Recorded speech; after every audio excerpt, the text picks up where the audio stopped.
All right, here is your last section notes for the week. This is 2.5. We're going to start into our proofs now.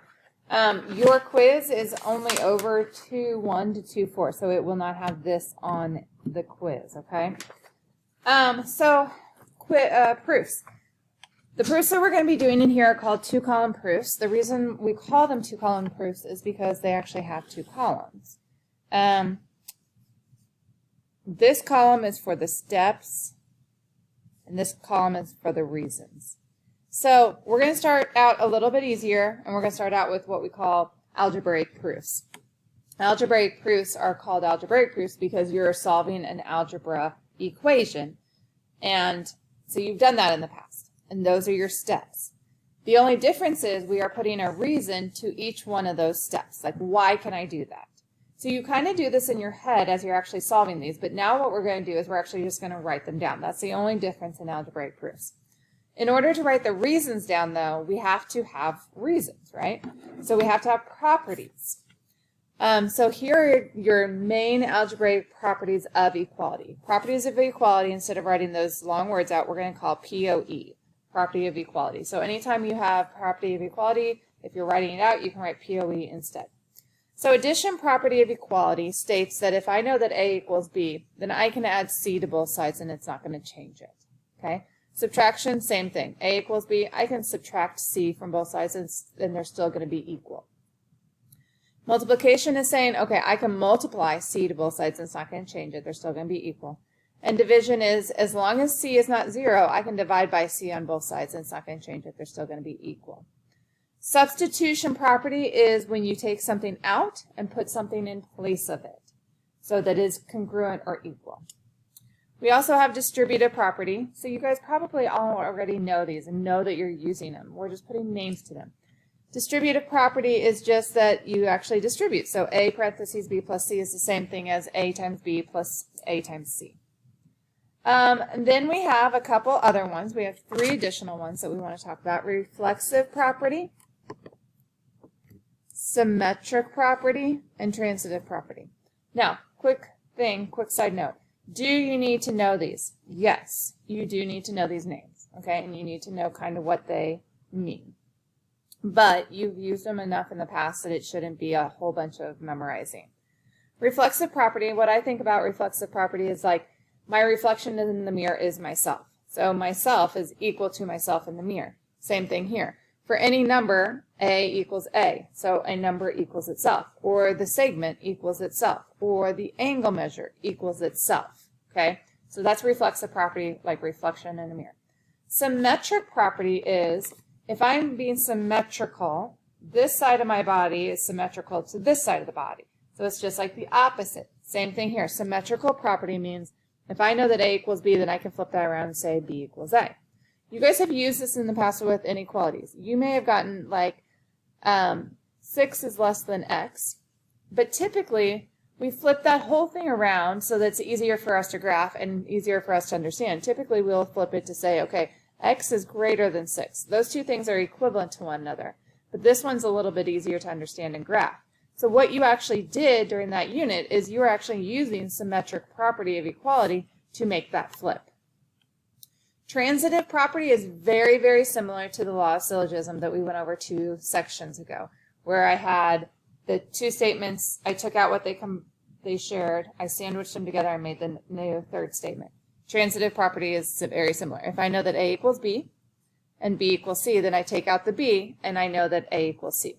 Or if I know that segment AB equals segment CD and I know segment CD equals segment EF, I take out what they share, sandwich them together, and I get AB equals EF. Same thing with angle measure. So very similar to law of syllogism.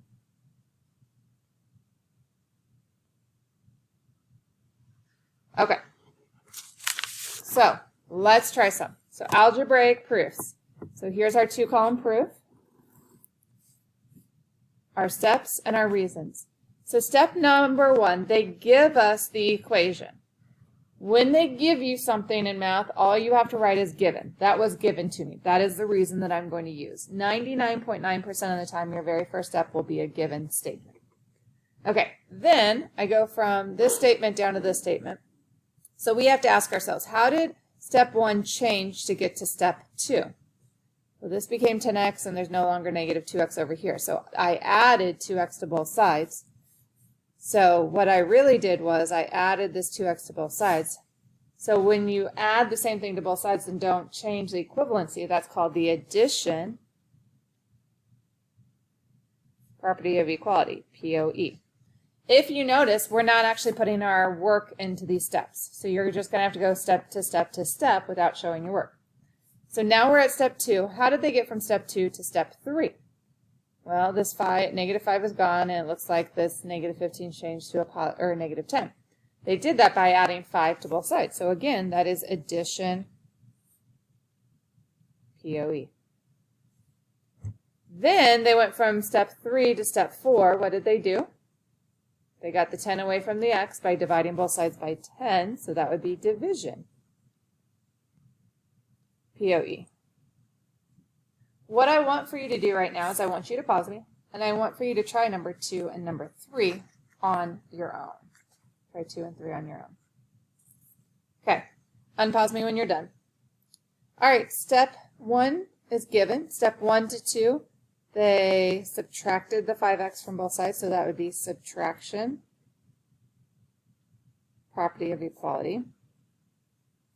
To get from step 2 to step 3, they subtracted 3 from both sides, so that would, again would be subtraction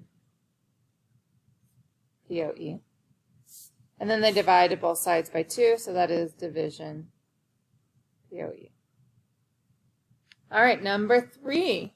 To get from step 1 is our given. To get from step 1 to step 2, they distributed that 5, so that is distributive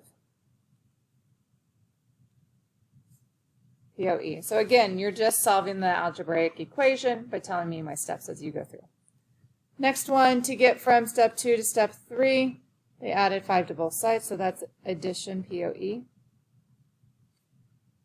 To get from step 3 to step 4, they subtracted 9x from both sides, so that would be subtraction POE. Okay, so number 4 and number 5, they want you to do the entire thing on your own, so we're going to draw a line. Remember 1, they are giving me this, so this is my given. Now, your steps may be different than my steps, because I may solve this equation in a different order than you do, and that is perfectly fine. It's however you get to the end. What I would do first is I would distribute. So I would get 15x minus 100 equals negative 10. So that is distributive POE. My next step is I would add 100 to both sides. So I get 15x equals 90. So I added, so that's addition POE. Then I would divide by 15, divide by 15, and I get x equals 6. That's division POE. Okay? Go ahead and pause me. Try number 5 completely on your own. Unpause me when you're done. Step 1 is given, right? Step 2 on this is distributive property. So I get 20x minus 36 equals negative 2 parentheses x plus 7. So distributive POE. Then I would distribute this negative 2. If you combine those two steps, that's not necessarily incorrect. We're just showing all of our work by doing both of those distributive properties separately.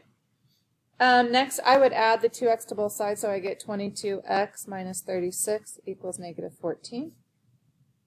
So that is addition POE. I would then add 36 to both sides, so I get 22x equals 22. Again, addition POE. And then I would get x equals 1. That would be from division POE. I divide by 22 on both sides. Okay. Use the property to complete the statement. Reflexive property of angle measure. So reflexive meaning I reflect into the mirror, I see myself, so that would be just the measurement of angle B. Transitive property is we take out what they share. We sandwich together what is left, so we get CD is equal to RS. Addition property of equality means I can add to both sides. So if I have x equals 3, then I just plug that in and I add it and I get 17. Symmetric property of equality. Symmetry, my body flips, so that just means I flip these guys. Multiplication property, if I know that E equals F, then if I do E times G, that would equal F times G also. Okay, last page of these.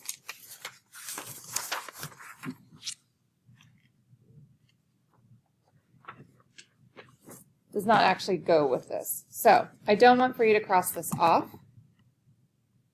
but I don't need for you to do this right now. Okay.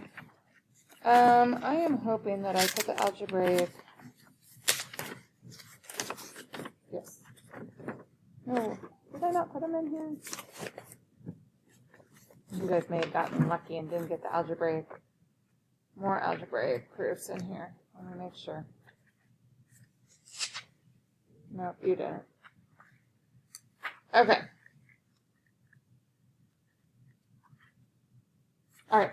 So that is all that we are going to go through. Hopefully that does make sense. I'm actually going to have you add one down below just to make sure. I'm going to do 4x plus 2x minus 10 equals 26. Okay, let's go through this one. First step, we call that our given. Step number 2, there's 2 things you could do. Typically what I would do is I would put this 4x and 2x together to make 6x. So now I have 6x minus 10 equals 26. That could be called combined like terms. Sometimes you're going to see that as simplify, because they are making it smaller. They're taking something out. Sometimes you will also see that as substitution. They're taking the 4x and 2x's out and putting in the 6x in place of it. So all 3 of those work. A lot of times in this homework, guys, you're going to be given banks, word banks that you'll just put in. So find the correct one that goes there. Next, I would get 6x equals 36. And to do that, I added 10 to both sides, so that would be addition POE. And number 4, I get x equals 6 because I did division POE. Okay, so you guys need to complete your homework for 2.5. You need to complete the quiz review. All your homework, if you notice, is due by Tuesday I think it's the 10th maybe. Tuesday the 10th by midnight, so that on Wednesday you guys are ready to take your quiz on Wednesday the 11th, and that'll be open from 8 to 8. You need to do that on your own without the use of anyone or anything other than your pencil and calculator. Okay? And I will see you guys later.